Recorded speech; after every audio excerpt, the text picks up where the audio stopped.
Good afternoon.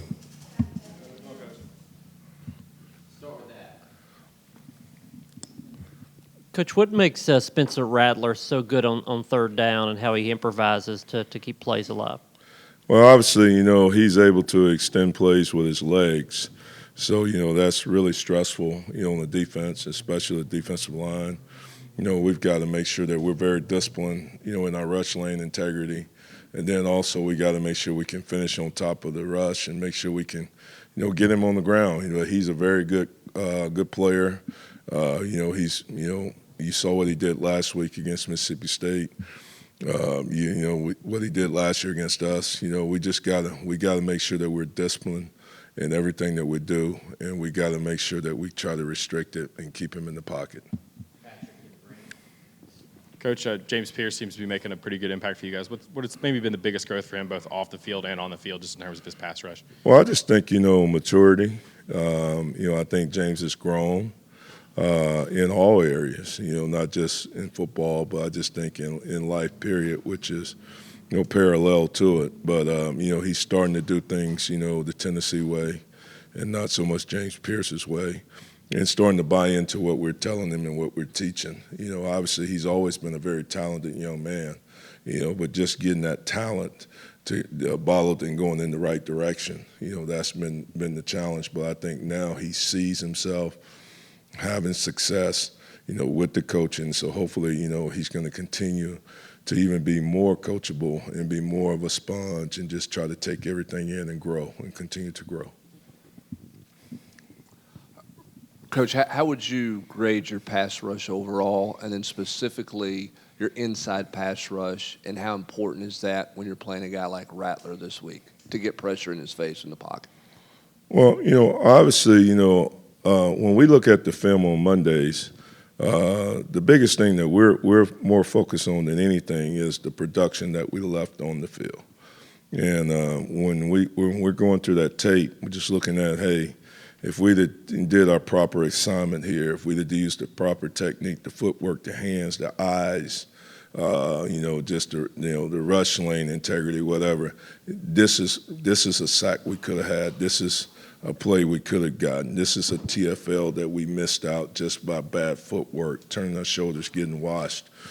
So we're constantly, evaluating ourselves, trying to get better. I think we've done some good things. But I really feel like, there's so much more room for improvement that we can do as a unit, and that we've got to keep growing in those areas.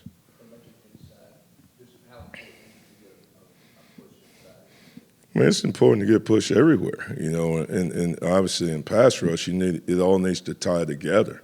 You need to push up the middle. You need the guys off the edge, making the quarterback try to step up. You got that guy pushing so he can't step up. All of it goes hand in hand. Everybody has a job. Everybody needs to understand their job. They need to understand how it affects everyone, not just them individually. And I think that's an area that I think we have grown a little bit in. I mean, I look at just specifically like just Tyler.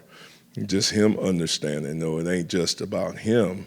It's about Tennessee and about everybody doing their job and how it affects everyone. And if everyone does their job, then everyone has an opportunity to be more effective. Rodney, looking back at the Florida game, seemed like your group was able to have more success in the second half. What changed there going into that second half, and do you feel like those things carried over to UTSA this past Saturday? Well, obviously, tip your hat to Florida. They did a great job. Obviously, I thought the first half, we didn't have the edge that we needed to have. Why? I don't have an answer for that. I thought we had a great week of practice, but those guys came out and they were more fundamentally sound. They were more disciplined. They played with more of an edge. Like I told my guys, in this league, there are no off days. I don't care who you're playing against. I mean, you have to bring your A game every single day. And we have to have that type of chip on our shoulder when we go in there. And we can't go in there and think we can start slow. All right, we got to start fast. We got to finish fast, and we got to keep putting more gas on. So, it was a learning lesson. Obviously you don't want to have to learn like that, but hopefully we will continue to get better And I know the one thing about it, hopefully that is always in everybody's mind, the feeling that you had when you walked off that grass and in that locker room, and that's a feeling that you don't want to have. And so you need to let that motivate you going forward so that we don't have a repeat of that situation. Amari Thomas has done a good job of making his presence felt on the field this season. Where has he impressed you most, and how much further do you think he can go to continue getting better? Yeah, I think Big O, like all the guys, I think, he's shown improvement. He has to continue to improve on his pad level.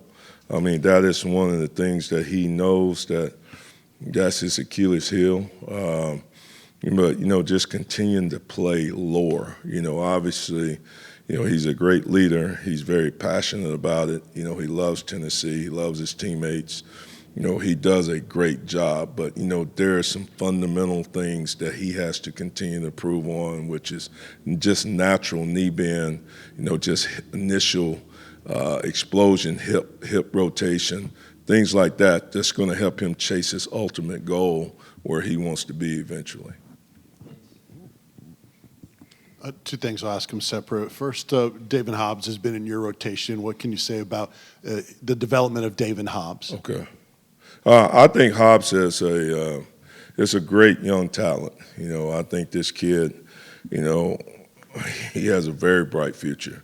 The thing that's, he's impressed me with, for a kid not to be here in January and to have surgery and to be able to come in, and play on the interior, which, in high school he was an edge guy, stand-up guy, move around, basketball player and all that.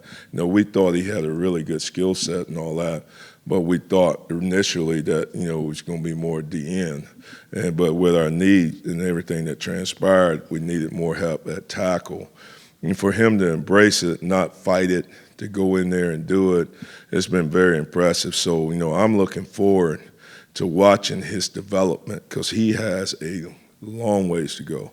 And once he improves and continues to get stronger, understand the fundamentals and what it takes to play in there, he's got a chance to be, I think, to be an elite guy because of his skill set and what he brings to that position. And that was the thing I told him, I got, Richard Seymour's coming to the game this weekend, with his son. So I'm looking forward to my guys getting the chance to meet him, have a chance to talk to him. He reminds me a lot of Richard with his demeanor and his size and his athleticism. So, I'm look forward to them two having the opportunity to meet each other.